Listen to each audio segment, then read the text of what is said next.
J'ai réussi à les habiller en clown, en pingouin.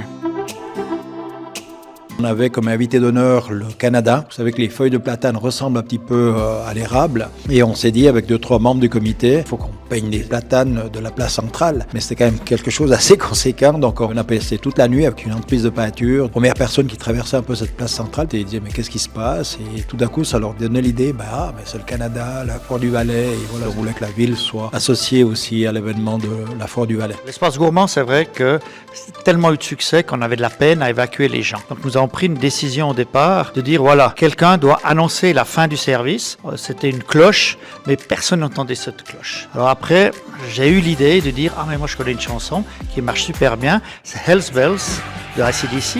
Donc quand la chanson commençait, ils avaient plus qu'un quart d'heure pour servir les exposants. Et après, on remettait une fois la chanson à la fin, et c'est clair qu'à la fin de la chanson, plus personne n'a le droit de servir. C'était la fin du service de l'espace gourmand. J'ai mis en place beaucoup de choses du cortège de Martigny. J'avais affaire à des gens qui étaient ingénieurs, architectes, directeurs de ceci. J'ai réussi à les habiller en clown, en pingouin. J'allais chercher des costumes à Bâle, à Holten. Moi, qui suis un metteur en scène, il me plaisait bien d'habiller ces gens qui étaient des notables de la ville en personnages hors du commun. Ce qui était le comptoir de Martigny a déménagé à plusieurs reprises. Il a d'abord pris ses quartiers en 1960 sur l'ancienne place de la gendarmerie. Ensuite, il a déménagé tout près de là sur ce qui s'appelait le Pré Gagnon, qui est devenu la place du Manoir. Et en 1977, nous avons dû déménager à l'extérieur de la ville, là où se situe actuellement le CERN.